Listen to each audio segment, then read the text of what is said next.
आज का प्रश्न है कि आत्मा है या नहीं है। देखिए, हमें आत्मा है तो आत्मा का अनुभव क्यों नहीं होता? तो आत्मा का अनुभव इसलिए नहीं होता क्योंकि हम खुद को शरीर मानते हैं। हमें बचपन से ही सिखाया गया है कि तुम्हारा जन्म हुआ है और तुम यह शरीर हो, तुम्हारा यह नाम है। ये सब नाम जो हमें बाहर से मिलता है, समाज से मिलता है, हमें उसे हटाकर भीतर देखना होगा। अगर हमें आत्मा का अनुभव करना है तो हमें विचार शून्य होना होगा। सिर्फ हमारे भीतर दृष्टा बचे, जो देख रहा है, तब आपको आत्मा का अनुभव होगा। जो शरीर में जो ऊर्जा है, जो आपका हाथ पैर हिला रही है, जो इन आंखों से देख रही है, जो कानों से सुन रही है, खुद से हमें प्रश्न करना होगा कि मैं कौन हूँ? ये जो बोल रहा है, सुन रहा है, ये कौन है? जैसे जैसे आप भीतर जाओगे, भीतर 7 शरीर है। जैसे 7 परतें हैं। भौतिक शरीर है, सूक्ष्म शरीर है, मनस शरीर है, भावना का शरीर है। इनका सीक्वेंस मुझे नहीं पता, लेकिन अंतिम कारण शरीर है जो आत्मा हम उसे कहते हैं। ये सब नाम हमने दिए हैं, लेकिन जब आप साक्षी भाव रखे, वर्तमान में रहकर, जैसे जैसे आप उन परतों के नीचे चले जाते हो,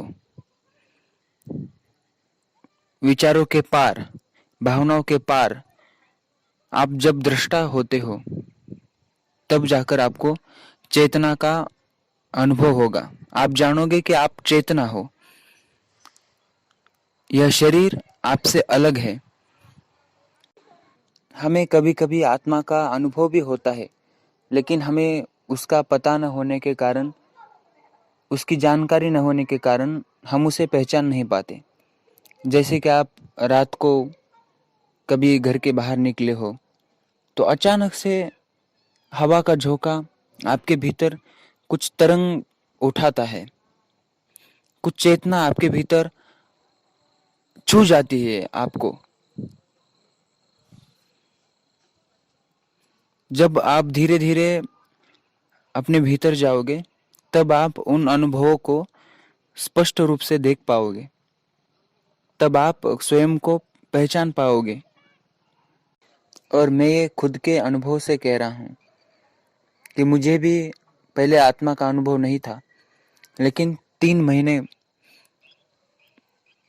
जागरूकता के साथ जीने से मुझे आत्मा का अनुभव हुआ। आत्मा का अनुभव मतलब मैंने पहली बार स्पष्ट रूप से देखा कि मैं यह शरीर नहीं हूँ, मैं चेतना हूँ। जब मैं गाँव आया था, तो मैं मंदिर प्रार्थना के लिए जाता था। तो उस टाइम और अभी भी मेरा एक ही प्रयास रहता है कि मैं 24 घंटे जागरूक रहूं। तो जब हारमोनियम में बजाता था प्रार्थना में,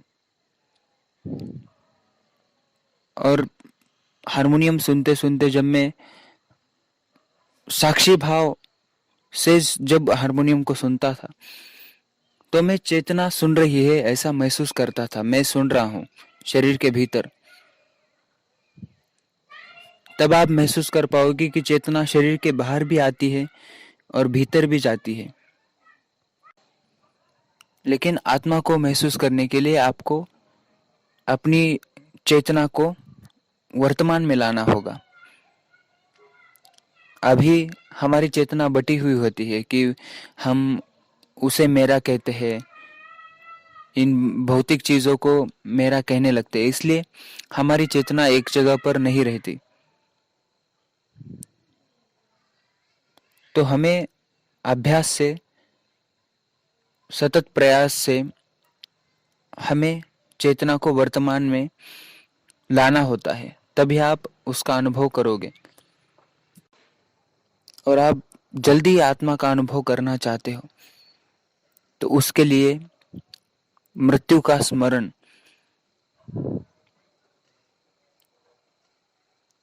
आवश्यक है,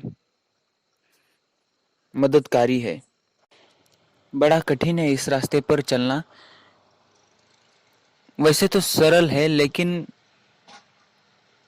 जब आप अपने आसपास के लोगों को देखोगे कि ये तो कुछ और ही कर रहे हैं और मैं कुछ और कर रहा हूँ, क्या भीतर मुझे कुछ मिलेगा? क्या किसी को कभी कुछ मिला है? क्या सच में मृत्यु के पार भी जानने के लिए कुछ है? यह विश्वास आना कि मैं जो कर रहा हूँ ठीक कर रहा हूँ, क्योंकि 800 करोड़ लोग जो कर रहे हैं वो गलत कैसे हो सकता है, और जो 20-25 लोग कर रहे हैं वो सही कैसे हो सकता है? इसके लिए बड़ी बुद्धिमत्ता चाहिए, सच्चाई देखने की हिम्मत चाहिए कि उन्हें होगा, मृत्यु का बोध होगा, लेकिन वो फिर भी उन भौतिक चीजों के पीछे भाग रहे हैं।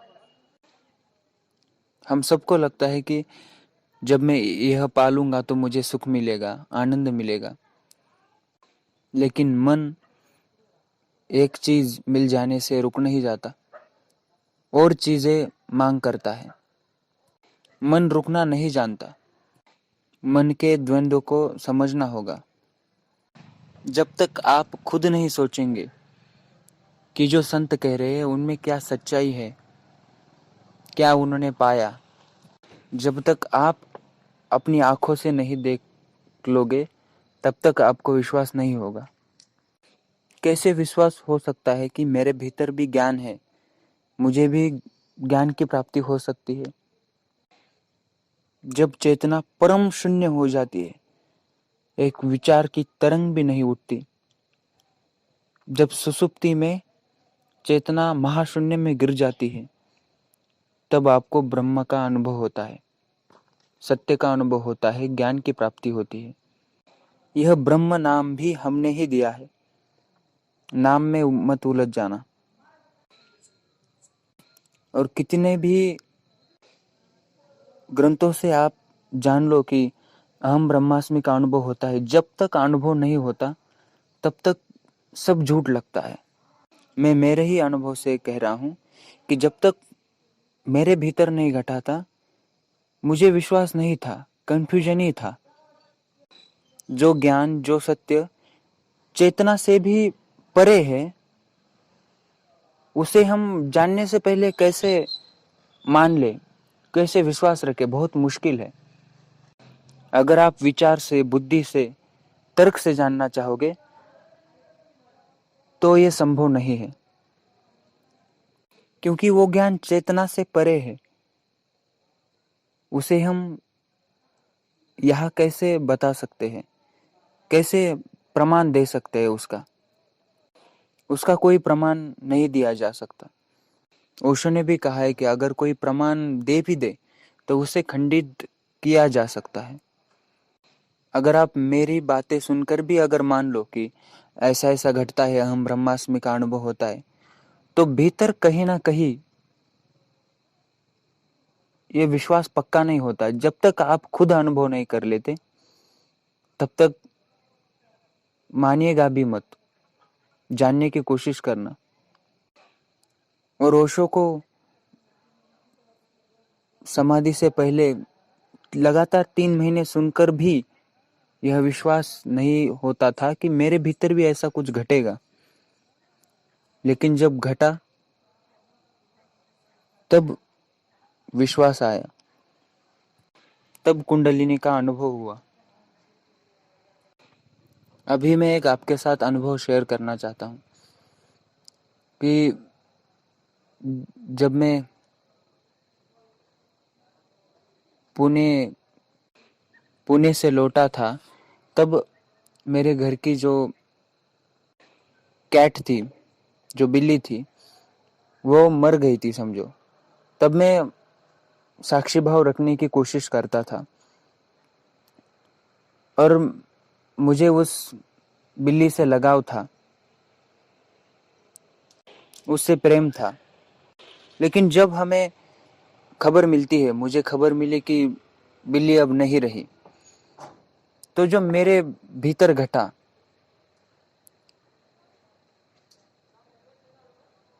तो मैं उसे देख रहा था कि मेरे भीतर क्या घट रहा है। और फिर मैंने सोचा एक ना एक दिन तो उसे मरना ही था, तो मैं ये दुख क्यों लूं, मुझे भी एक ना एक दिन मरना है। तो यह दुख तो बिना कारण है,